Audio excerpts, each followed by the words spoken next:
नमस्कार। खबरों के इस बुलेटिन में तुहाडा स्वागत है। मैं हरमन शंकर। पहला पेश ने चोणवीं खबरां। प्रधानमंत्री नरेंद्र मोदी वालों आसाम में कई विकास प्रोजेक्टों का उद्घाटन। एम्स गुवाहाटी की की शुरुआत। भारतीय संविधान के निर्माता डॉक्टर भीमराव अंबेडकर जी की जयंती मौके निघियां श्रद्धांजलियां भेंट। जयंती को समर्पित भारत गौरव सैर सपाटा रेलगड्डी नवी दिल्ली तो रवाना। देश भर में विसाखी के त्यौहार मौके धार्मिक समागम और मेलों का आयोजन।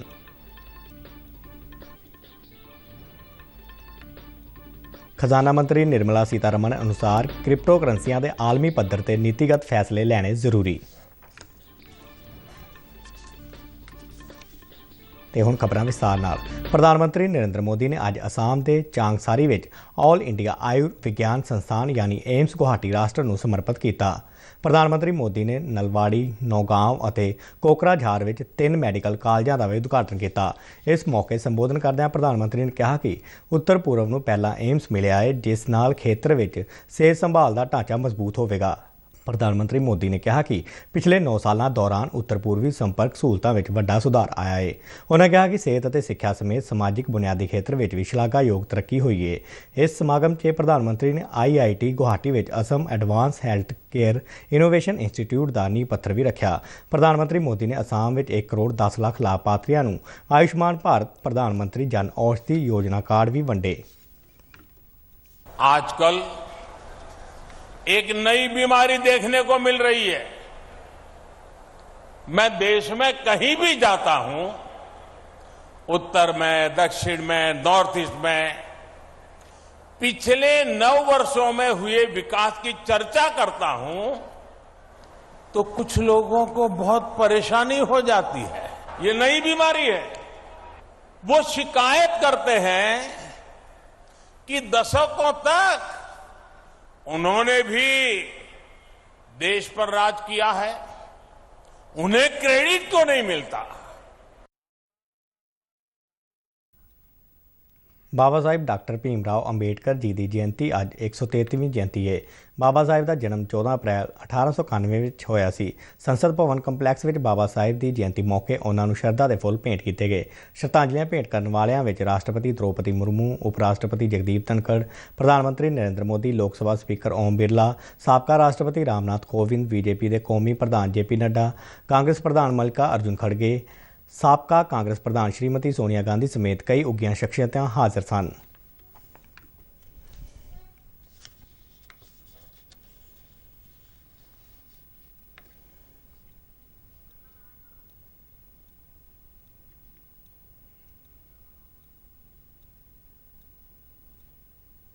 डॉक्टर BR अंबेडकर जी की जयंती के मौके पर अज सैर सपाटा मंत्री G किशन रेड्डी और समाजिक न्याय ते सशक्तिकरण मंत्री डॉक्टर वीरेंद्र कुमार ने दिल्ली के हज़रत निजामुद्दीन रेलवे स्टेशन तो भारत गौरव सैर सपाटा गड्डी नूं हरी झंडी दिखा के रवाना किया।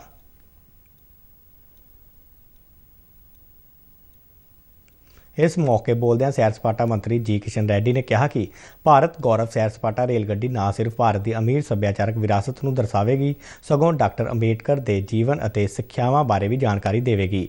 इस रेलगड्डी नाल सैर सपाटे को हल्लाशेरी मिलेगी। केंद्रीय मंत्री ने कहा कि प्रधानमंत्री नरेंद्र मोदी की अगवाई में सरकार ने डॉक्टर अंबेडकर नाल जुड़े 5 स्थानों पर आधारित 5 तीर्थ विकसित किए हैं। इस मौके पर समाजिक न्याय ते सशक्तिकरण मंत्री वीरेंद्र कुमार ने कहा कि भारत गौरव सैर सपाटा गड्डी प्रधानमंत्री नरेंद्र मोदी की सोच एक भारत श्रेष्ठ भारत को साकार करने की दिशा में महत्वपूर्ण कदम है। भारतीय जनता पार्टी पंजाब के इंचार्ज और गुजरात के साबका मुख्यमंत्री विजय रूपानी ने बाबा साहिब के जन्म दिहाड़े मौके जलंधर भाजपा शहरी के प्रधान सुशील शर्मा की प्रधानगी हेठ उलीके गए प्रोग्राम दौरान भाजपा लीडरशिप के नाल डॉक्टर भीमराव अंबेडकर साहिब के बुत अगे मत्था टेक के अपने श्रद्धा के फुल भेंट किए। इस लड़ी तहत डेविएट ऑडिटोरीयम विखे बाबा साहिब ते विशेष प्रोग्राम करवाया गया। इस मौके बाबा साहिब ते बनी फिल्म बाबा साहिब तुझे सलाम भी दिखाई गई। इस मौके विजय रूपानी दे नाल सूबे के सह प्रभारी डॉक्टर नरेंद्र सिंह रैणा, केंद्रीय मंत्री सोम प्रकाश, जलंधर लोक सभा चोण इंचार्ज डॉक्टर महेंद्र सिंह, लोक सभा उम्मीदवार इंदर इकबाल सिंह अटवाल ਆਦਿ ਵੀ ਹਾਜ਼ਰ ਸਨ। ਇਸ ਪ੍ਰੋਗਰਾਮ ਵਿੱਚ ਹਾਜ਼ਰ ਰਾਸ਼ਟਰੀ ਅਤੇ ਸੂਬਾਈ ਲੀਡਰਸ਼ਿਪ ਨੂੰ ਸਨਮਾਨਿਤ ਵੀ ਕੀਤਾ ਗਿਆ। ਵਿਜੇ ਰੂਪਾਨੀ ਨੇ ਇਸ ਮੌਕੇ ਹਾਜ਼ਰ ਵਰਕਰਾਂ ਦੇ ਸਨਮੁਖ ਡਾਕਟਰ ਭੀਮ ਰਾਓ ਅੰਬੇਡਕਰ ਦੇ ਜੀਵਨ ਤੇ ਚਾਨਣਾ ਪਾਉਂਦਿਆਂ ਕਿਹਾ ਕਿ ਡਾਕਟਰ ਭੀਮ ਰਾਓ ਅੰਬੇਡਕਰ ਦੀ ਸ਼ਖਸੀਅਤ ਬਹੁਪੱਖੀ ਗੁਣਾਂ ਦਾ ਅਦਭੁਤ ਸੰਗਮ ਸੀ।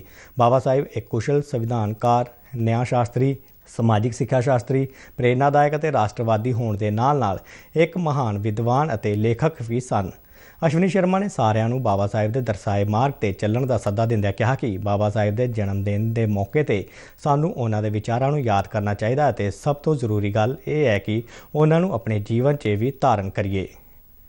ਸੋਮ ਪ੍ਰਕਾਸ਼ ਨੇ ਇਸ ਮੌਕੇ ਕਿਹਾ ਕਿ ਡਾਕਟਰ ਅੰਬੇਡਕਰ ਨਾਲ ਸੰਬੰਧਿਤ ਉਹਨਾਂ 5 ਮਹੱਤਵਪੂਰਨ ਸਥਾਨਾਂ ਨੂੰ ਕੇਂਦਰ ਦੀ ਮੌਜੂਦਾ ਨਰਿੰਦਰ ਮੋਦੀ ਸਰਕਾਰ ਦੇ ਨਾ ਸਿਰਫ ਪੰਜ ਤੀਰਥ ਨਾਂ ਦੇ ਕੇ ਇਹਨਾਂ ਇਤਿਹਾਸਕ ਸਥਾਨਾਂ ਦਾ ਨਵੀਨੀਕਰਨ ਕਰਕੇ ਇਸ ਨੂੰ ਸ਼ਾਨਦਾਰ ਰੂਪ ਦਿੱਤਾ ਹੈ ਤਾਂ ਕਿ ਇਹਨਾਂ 5 ਤੀਰਥ ਸਥਾਨਾਂ ਦੇ ਦਰਸ਼ਨ ਕਰਨ ਲਈ ਆਉਣ ਵਾਲਾ ਬਾਬਾ ਸਾਹਿਬ ਦਾ ਕੋਈ ਵੀ ਪੈਰੋਕਾਰ ਜਾਂ ਸੈਲਾਨੀ ਪ੍ਰਭਾਵਿਤ ਹੋਏ ਬਿਨਾਂ ਨਾ ਰਹਿ ਸਕੇ।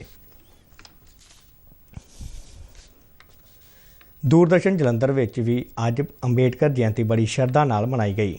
ਦੂਰਦਰਸ਼ਨ ਦੇ DDGE RK ਜਰੰਗਾਲ ਦੀ ਅਗਵਾਈ ਹੇਠ ਵੱਖ-ਵੱਖ ਵਿਭਾਗਾਂ ਦੇ ਮੁਖੀਆਂ, ਅਧਿਕਾਰੀਆਂ ਅਤੇ ਕਰਮਚਾਰੀਆਂ ਨੇ ਬਾਬਾ ਸਾਹਿਬ ਅੰਬੇਡਕਰ ਦੀ ਤਸਵੀਰ ਤੇ ਸ਼ਰਧਾ ਦੇ ਫੁੱਲ ਭੇਂਟ ਕੀਤੇ। ਇਸ ਮੌਕੇ ਦੂਰਦਰਸ਼ਨ ਜਲੰਧਰ ਦੇ ਮੁਖੀ RK ਜਰੰਗਾਲ ਨੇ ਅੰਬੇਡਕਰ ਜੀ ਦੀ ਸਿੱਖਿਆਵਾਂ ਤੇ ਚੱਲ ਕੇ ਇਮਾਨਦਾਰੀ ਅਤੇ ਪਾਰਦਰਸ਼ੀ ਢੰਗ ਨਾਲ ਕਰਮਚਾਰੀਆਂ ਨੂੰ ਆਪਣੀਆਂ ਸੇਵਾਵਾਂ ਦੇਣ ਦੀ ਅਪੀਲ ਕੀਤੀ।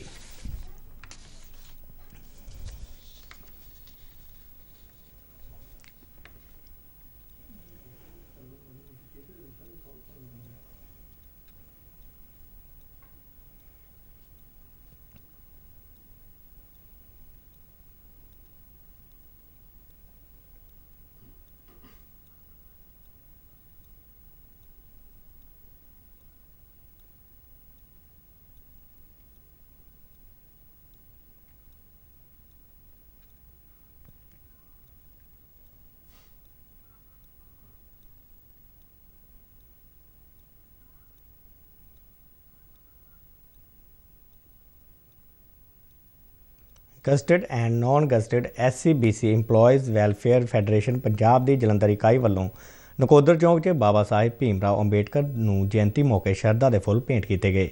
ਇਸ ਮੌਕੇ ਵੱਖ-ਵੱਖ ਆਗੂਆਂ ਨੇ ਬਾਬਾ ਸਾਹਿਬ ਵੱਲੋਂ ਪਾਏ ਗਏ ਯੋਗਦਾਨ ਦਾ ਜ਼ਿਕਰ ਕੀਤਾ। ਲੁਧਿਆਣਾ ਵਿੱਚ ਬੁੱਧਿਸਟ ਸੁਸਾਇਟੀ ਪੰਜਾਬ ਵੱਲੋਂ ਬਾਬਾ ਸਾਹਿਬ ਭੀਮ ਰਾਓ ਅੰਬੇਡਕਰ ਦੀ ਜਯੰਤੀ ਮੌਕੇ ਇੱਕ ਵਿਸ਼ੇਸ਼ ਸਮਾਗਮ ਕਰਵਾਇਆ ਗਿਆ। ਇਸ ਦੌਰਾਨ ਵੱਡੀ ਗਿਣਤੀ ਵਿੱਚ ਸ਼ਰਧਾਲੂਆਂ ਵੱਲੋਂ ਬਾਬਾ ਸਾਹਿਬ ਦੇ ਬੁੱਤ ਤੇ ਫੁੱਲ ਮਾਲਾਵਾਂ ਭੇਟ ਕੀਤੀਆਂ ਗਈਆਂ। ਇਸ ਮੌਕੇ ਭਿਕਸ਼ੂ ਸੰਘ ਵੱਲੋਂ ਪੰਚਸ਼ੀਲ ਦਾ ਪਾਠ ਕੀਤਾ ਗਿਆ ਅਤੇ ਲੋਕਾਂ ਨੂੰ ਸੱਚ ਦੀ ਰਾਹ ਤੇ ਚੱਲਣ ਦਾ ਉਪਦੇਸ਼ ਦਿੱਤਾ ਗਿਆ। ਇਸ ਮੌਕੇ ਭਿਕਸ਼ੂ ਪ੍ਰਗਿਆ ਬੋਧੀ ਨੇ ਕਿਹਾ ਕਿ ਬਾਬਾ ਸਾਹਿਬ ਨੇ ਦੱਬੇ ਕੁਚਲੇ ਲੋਕਾਂ ਨੂੰ ਹੱਕ ਅਤੇ ਸੰਵਿਧਾਨ ਦਾ ਨਿਰਮਾਣ ਕਰਕੇ ਉਹਨਾਂ ਨੂੰ ਬਰਾਬਰੀ ਦਾ ਹੱਕ ਦਿਵਾਇਆ। ਸਮਾਗਮ ਦੌਰਾਨ ਬਾਬਾ ਸਾਹਿਬ ਦੇ ਜੀਵਨ ਨਾਲ ਸੰਬੰਧਿਤ ਪ੍ਰਦਰਸ਼ਨੀ ਅਤੇ ਮੈਡੀਕਲ ਕੈਂਪ ਵੀ ਲਗਾਇਆ ਗਿਆ। ਇਸ ਦੌਰਾਨ ਵਿਦੇਸ਼ਾਂ ਵਿੱਚ ਅੰਬੇਡਕਰ ਅਤੇ ਬੁੱਧ ਮਿਸ਼ਨ ਕਿਤਾਬਾਂ ਦਾ ਵਿਮੋਚਨ ਵੀ ਕੀਤਾ ਗਿਆ। ਮੈਸਡਮ ਵਾਮਸੇਫ doctor Bhim Rao Ambedkar welfare society unit Jalandhar cantt ਵੱਲੋਂ ਆਪਣੇ ਸਾਥੀਆਂ ਨਾਲ ਮਿਲ ਕੇ ਭਾਰਤ ਰਤਨ ਬਾਬਾ ਸਾਹਿਬ ਡਾਕਟਰ ਭੀਮ ਰਾਓ ਅੰਬੇਡਕਰ ਜੀ ਦੀ ਜਯੰਤੀ ਮੌਕੇ ਬਾਬਾ ਸਾਹਿਬ ਦੀ ਤਸਵੀਰ ਤੇ ਫੁੱਲ ਮਾਲਾਵਾਂ ਭੇਂਟ ਕਰਕੇ ਚੇਤਨਾ ਮਾਰਚ ਕੱਢਿਆ ਗਿਆ। ਚੇਤਨਾ ਮਾਰਚ ਵਿੱਚ ਸਾਰੇ ਸ਼ਹਿਰ ਵਾਸੀਆਂ ਨੂੰ ਬਾਬਾ ਸਾਹਿਬ ਜੀ ਦੇ ਵਿਚਾਰਾਂ ਤੇ ਚੱਲਣ ਲਈ ਕਿਹਾ ਗਿਆ। ਅੱਜ ਦੇਸ਼ ਦੇ ਵੱਖ-ਵੱਖ ਹਿੱਸਿਆਂ ਵਿੱਚ ਵਿਸਾਖੀ ਸਮੇਤ ਕਿਸਾਨਾਂ ਨਾਲ ਜੁੜੇ ਤਿਉਹਾਰ ਨੂੰ ਵੱਖੋ-ਵੱਖਰੇ ਨਾਵਾਂ ਨਾਲ ਮਨਾਇਆ ਜਾ ਰਿਹਾ ਹੈ। ਆਪਣੇ ਸੁਨੇਹੇ ਵਿੱਚ ਰਾਸ਼ਟਰਪਤੀ ਦ੍ਰੌਪਦੀ ਮੁਰਮੂ ਨੇ ਕਿਹਾ ਕਿ ਦੇਸ਼ ਦੇ ਵੱਖ-ਵੱਖ ਹਿੱਸਿਆਂ ਵਿੱਚ ਮਨਾਇਆ ਜਾ ਰਿਹਾ ਕਿਸਾਨਾਂ ਦਾ ਇਹ ਤਿਉਹਾਰ ਭਾਰਤ ਦੀ ਅਮੀਰ ਸੱਭਿਆਚਾਰਕ ਵਿਰਾਸਤ ਅਤੇ ਵਿਭਿੰਨਤਾ ਨੂੰ ਦਰਸਾਉਂਦਾ ਹੈ। ਉਹਨਾਂ ਕਿਹਾ ਕਿ ਇਹ ਤਿਉਹਾਰ ਖੁਸ਼ੀਆਂ, ਖੁਸ਼ਹਾਲੀ ਅਤੇ ਤਰੱਕੀ ਦਾ ਤਿਉਹਾਰ ਹੈ ਜਿਸ ਨਾਲ ਕਿਸਾਨਾਂ ਦੀ ਮਿਹਨਤ ਜੁੜੀ ਹੋਈ ਹੈ। ਰਾਸ਼ਟਰਪਤੀ ਨੇ ਕਾਮਨਾ ਕੀਤੀ ਕਿ ਖੁਸ਼ੀਆਂ ਦੇ ਇਹ ਤਿਉਹਾਰ ਸਾਰਿਆਂ ਨੂੰ ਦੇਸ਼ ਦੀ ਤਰੱਕੀ ਵਿੱਚ ਯੋਗਦਾਨ ਪਾਉਣ ਅਤੇ ਦੇਸ਼ ਵਾਸੀਆਂ ਵਿੱਚ ਸਦਭਾਵਨਾ ਵਧਾਉਣ ਲਈ ਪ੍ਰੇਰਿਤ ਕਰੇ। ਪ੍ਰਧਾਨ ਮੰਤਰੀ ਨਰਿੰਦਰ ਮੋਦੀ ਨੇ ਦੇਸ਼ ਵਾਸੀਆਂ ਨੂੰ ਵਿਸਾਖੀ ਦੀਆਂ ਸ਼ੁਭਕਾਮਨਾਵਾਂ ਦਿੱਤੀਆਂ ਨੇ। ਇੱਕ ਟਵੀਟ ਸੁਨੇਹੇ 'ਚ ਉਹਨਾਂ ਕਿਹਾ ਕਿ ਇਹ ਤਿਉਹਾਰ ਸਮਾਜ ਵਿੱਚ ਏਕਤਾ ਦੇ ਬੰਧਨ ਨੂੰ ਹੋਰ ਡੂੰਘਾ ਕਰੇਗਾ। ਖਾਲਸੇ ਦੀ ਜਨਮ ਭੂਮੀ ਸ਼੍ਰੀ ਅਨੰਦਪੁਰ ਸਾਹਿਬ ਵਿਖੇ ਖਾਲਸਾ ਪੰਥ ਦੇ ਜਨਮ ਦਿਹਾੜੇ ਨੂੰ ਸਮਰਪਿਤ ਵਿਸਾਖੀ ਦਾ ਤਿਉਹਾਰ ਬੜੀ ਸ਼ਰਧਾ ਅਤੇ ਉਤਸ਼ਾਹ ਨਾਲ ਮਨਾਇਆ ਜਾ ਰਿਹਾ ਹੈ। 12 ਅਪ੍ਰੈਲ ਤੋਂ ਆਰੰਭ ਹੋਏ ਸ਼੍ਰੀ ਅਖੰਡ ਪਾਠ ਸਾਹਿਬ ਦੇ ਭੋਗ ਪਾਏ ਗਏ। ਧਾਰਮਿਕ ਦੀਵਾਨਾਂ ਦੌਰਾਨ ਪੰਥ ਪ੍ਰਸਿੱਧ ਰਾਗੀ, ਢਾਡੀ ਅਤੇ ਕੀਰਤਨੀ ਜਥਿਆਂ ਵੱਲੋਂ ਗੁਰੂ ਜਸ ਗਾਇਨ ਕੀਤਾ ਜਾ ਰਿਹਾ ਹੈ। ਤਖਤ ਸ਼੍ਰੀ ਕੇਸਗੜ੍ਹ ਸਾਹਿਬ ਦੇ ਜਥੇਦਾਰ ਸਿੰਘ ਸਾਹਿਬ ਗਿਆਨੀ ਰਘੁਵੀਰ ਸਿੰਘ ਨੇ ਦੇਸ਼ ਵਿਦੇਸ਼ ਵਿੱਚ ਵਸਦੀਆਂ ਸੰਗਤਾਂ ਨੂੰ ਖਾਲਸੇ ਦੇ ਸਾਜਨਾ ਦਿਹਾੜੇ ਤੇ ਲੱਖ ਲੱਖ ਵਧਾਈਆਂ ਦਿੱਤੀਆਂ ਤੇ ਸੰਗਤਾਂ ਨੂੰ ਸਿੱਖ ਇਤਿਹਾਸ ਤੋਂ ਜਾਣੂ ਕਰਵਾਇਆ।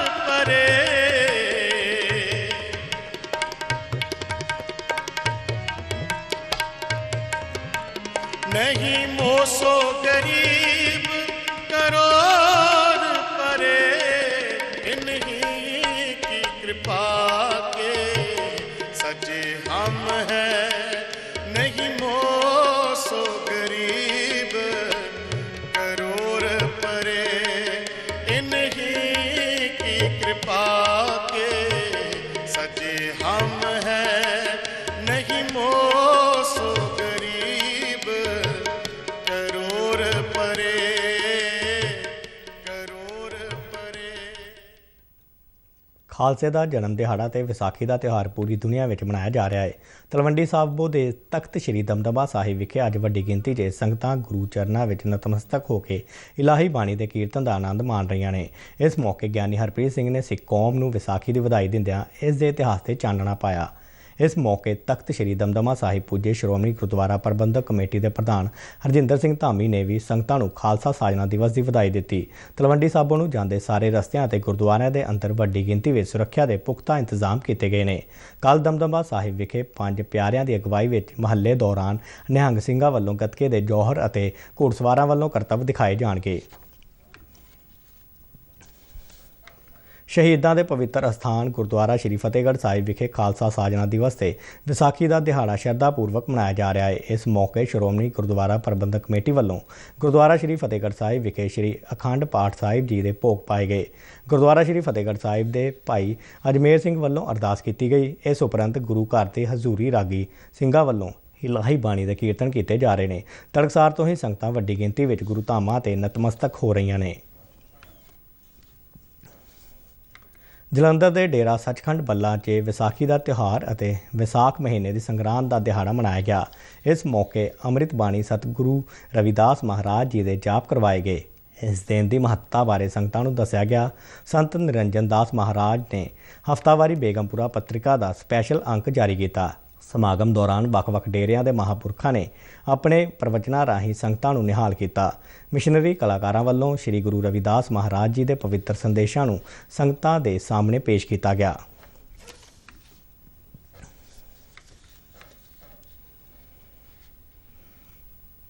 ਜ਼ਿਲ੍ਹਾ ਜਲੰਧਰ ਦੇ ਨੇੜੇ ਪਿੰਡ ਮਿੱਠਾਪੁਰ ਦੇ ਗੁਰਦੁਆਰਾ ਪਹਿਲੀ ਪਾਤਸ਼ਾਹੀ ਸ੍ਰੀ ਗੁਰੂ ਨਾਨਕ ਦੇਵ ਜੀ ਵਿਖੇ ਖਾਲਸਾ ਪੰਥ ਦਾ ਸਾਜਨਾ ਦਿਵਸ ਮਨਾਇਆ ਗਿਆ। ਇਸ ਮੌਕੇ ਤੇ ਸ੍ਰੀ ਗੁਰੂ ਗ੍ਰੰਥ ਸਾਹਿਬ ਜੀ ਦੇ ਅਖੰਡ ਪਾਠ ਦੇ ਭੋਗ ਪਾਏ ਗਏ ਅਤੇ ਕੀਰਤਨੀ ਜਥੇ ਵੱਲੋਂ ਗੁਰੂ ਜਸ ਗਾਇਨ ਕੀਤਾ ਗਿਆ।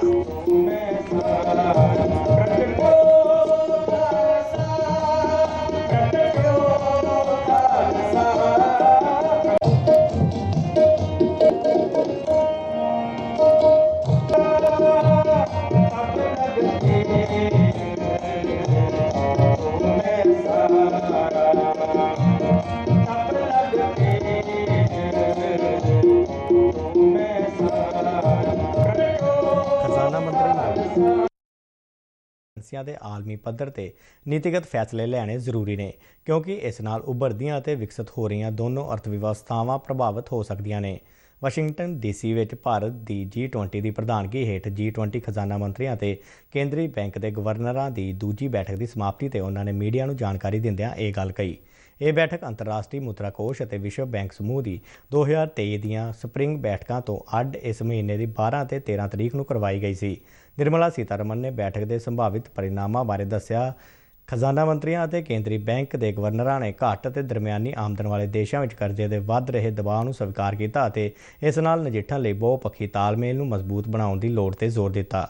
ਇਹ ਬੈਠਕ ਆਲਮੀ ਅਰਥਚਾਰੇ, ਅੰਤਰਰਾਸ਼ਟਰੀ ਵਿੱਤੀ ਤੰਤਰ, ਟਿਕਾਊ ਵਿੱਤ, ਮਾਲੀ ਖੇਤਰ ਅਤੇ ਅੰਤਰਰਾਸ਼ਟਰੀ ਕਰਜ਼ਾ ਵਿਸ਼ਿਆਂ ਤੇ 3 ਸੈਸ਼ਨਾਂ ਵਿੱਚ ਆਯੋਜਿਤ ਕੀਤੀ ਗਈ ਸੀ। ਖਜ਼ਾਨਾ ਮੰਤਰੀ ਨਿਰਮਲਾ ਸੀਤਾਰਮਨ ਅਤੇ ਭਾਰਤੀ ਰਿਜ਼ਰਵ ਬੈਂਕ ਦੇ ਗਵਰਨਰ ਸ਼ਕਤੀਕਾਂਤ ਦਾਸ ਨੇ ਇਹਨਾਂ ਬੈਠਕਾਂ ਦੀ ਸਾਂਝੀ ਪ੍ਰਧਾਨਗੀ ਕੀਤੀ। ਇਸ ਵਿੱਚ G20 ਦੇਸ਼ਾਂ ਦੇ ਲਗਭਗ 350 ਨੁਮਾਇੰਦੇ, 13 ਸੱਦੇ ਤੇ ਬੁਲਾਏ ਗਏ ਦੇਸ਼ ਅਤੇ ਵੱਖ-ਵੱਖ ਅੰਤਰਰਾਸ਼ਟਰੀ ਅਤੇ ਖੇਤਰੀ ਸੰਗਠਨਾਂ ਨੇ ਹਿੱਸਾ ਲਿਆ। ਮੱਛੀ ਪਾਲਣ, ਪਸ਼ੂ ਪਾਲਣ ਅਤੇ ਡੇਅਰੀ ਬਾਰੇ ਕੇਂਦਰੀ ਮੰਤਰੀ ਪਰਸ਼ੋਤਮ ਰੁਪਾਲਾ ਨੇ ਮਹਾਮਾਰੀ ਦੇ ਦੌਰਾਨ ਜਾਨਵਰਾਂ ਦੀ ਸੁਰੱਖਿਆ ਲਈ ਐਨੀਮਲ ਪੈਂਡੇਮਿਕ ਪ੍ਰੀਪੇਅਰਡਨੈਸ ਪਹਿਲਕਦਮੀ ਦੀ ਸ਼ੁਰੂਆਤ ਕੀਤੀ ਹੈ। ਇਸ ਦਾ ਉਦੇਸ਼ ਮਹਾਮਾਰੀ ਦੇ ਸਮੇਂ ਜਾਨਵਰਾਂ ਦੀ ਸੁਰੱਖਿਆ ਲਈ ਪੂਰੀ ਤਿਆਰੀ ਰੱਖਣਾ ਹੈ। ਇਸ ਵਿੱਚ ਜਾਨਵਰਾਂ ਦੇ ਮਨੁੱਖੀ ਸਿਹਤ ਦੋਹਾਂ ਲਈ ਖਤਰਨਾਕ ਜੈਨੇਟਿਕ ਰੋਗਾਂ ਤੇ ਧਿਆਨ ਦੇਣ ਦੇ ਨਾਲ ਪਸ਼ੂ ਮਹਾਮਾਰੀ ਦੇ ਲਈ ਦੇਸ਼ ਦੀਆਂ ਤਿਆਰੀਆਂ ਨੂੰ ਵਧਾਉਣਾ ਹੈ। ਇਸ ਵਿੱਚ ਭਾਈਚਾਰਕ ਆਊਟਰੀਚ ਰਾਹੀਂ ਪਸ਼ੂਆਂ ਦੀ ਇਲਾਜ ਸੇਵਾ ਅਤੇ ਬੁਨਿਆਦੀ ਢਾਂਚੇ, ਰੋਗ ਨਿਗਰਾਨੀ ਸਮਰੱਥਾਵਾਂ ਅਤੇ ਕਿਸਾਨਾਂ ਦੇ ਵਿੱਚ ਜਾਗਰੂਕਤਾ ਲਿਆਉਣ ਵਿੱਚ ਵੀ ਮਦਦ ਮਿਲੇਗੀ। ਪਸ਼ੂ ਪਾਲਣ ਮੰਤਰੀ ਨੇ ਵਿਸ਼ਵ ਬੈਂਕ ਵੱਲੋਂ ਮਾਲੀ ਇਮਦਾਦ ਪ੍ਰਾਪਤ animal health system support for one health ਦੀ ਵੀ ਸ਼ੁਰੂਆਤ ਕੀਤੀ। ਇਸ ਦਾ ਉਦੇਸ਼ 5 ਰਾਜਾਂ ਲਈ ਇੱਕ ਬਿਹਤਰ ਪਸ਼ੂ ਸਿਹਤ ਪ੍ਰਬੰਧਨ ਪ੍ਰਣਾਲੀ ਲਈ ਤੰਤਰ ਵਿਕਸਿਤ ਕਰਨਾ ਹੈ। ਕੇਂਦਰੀ ਸੂਚਨਾ ਤੇ ਪ੍ਰਸਾਰਣ ਮੰਤਰੀ ਅਨੁਰਾਗ ਸਿੰਘ ਠਾਕੁਰ ਹਿਮਾਚਲ ਪ੍ਰਦੇਸ਼ ਦੇ ਦੌਰੇ ਤੇ ਨੇ। ਉਹਨਾਂ ਨੇ ਅੱਜ ਹਮੀਰਪੁਰ ਜ਼ਿਲ੍ਹੇ ਦੇ ਅਨੂ ਵਿੱਚ ਰਾਸ਼ਟਰੀ ਭਾਰਤੀ ਖੇਡ ਅਥਾਰਟੀ ਦੇ ਰਾਸ਼ਟਰੀ ਐਕਸੀਲੈਂਸ ਬਾਰੇ ਕੇਂਦਰ ਬੈਡਮਿੰਟਨ ਕੋਰਟ ਦੇ ਨਾਲ ਜੂਡੋ ਅਤੇ ਬਾਕਸਿੰਗ ਹਾਲ ਦਾ ਉਦਘਾਟਨ ਕੀਤਾ। ਇਸ ਮੌਕੇ ਉਹਨਾਂ ਕਿਹਾ ਕਿ ਖੇਲੋ ਇੰਡੀਆ ਅਭਿਆਨ ਦੇ ਤਹਿਤ 5 ਸਾਲਾਂ ਦੌਰਾਨ ਖੇਡ ਸਹੂਲਤਾਂ ਤੇ ਤਕਰੀਬਨ 3200 ਕਰੋੜ ਰੁਪਏ ਖਰਚ ਕੀਤੇ ਜਾਣਗੇ। ਇਸ ਨਾਲ ਖਿਡਾਰੀਆਂ ਨੂੰ ਖੇਡਾਂ ਲਈ ਬਿਹਤਰ ਸਹੂਲਤਾਂ ਉਪਲਬਧ ਹੋਣਗੀਆਂ।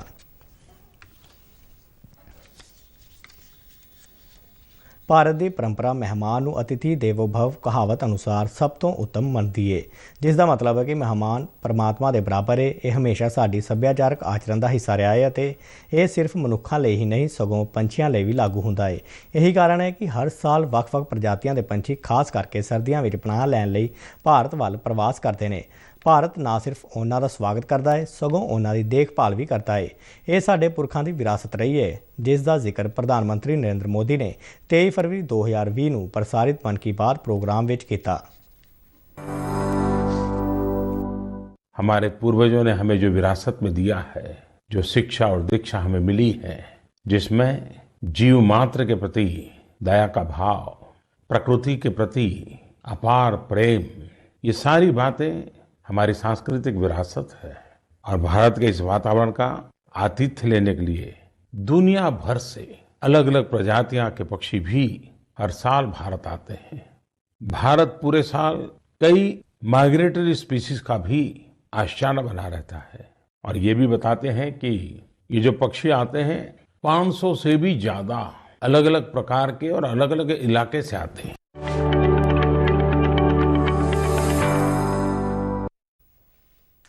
ਇਸ ਦੇ ਨਾਲ ਹੀ ਖਬਰਾਂ ਦਾ ਬੁਲੇਟਿਨ ਖਤਮ ਹੁੰਦਾ ਹੈ। ਇਜਾਜ਼ਤ ਦਿਓ। ਨਮਸਕਾਰ।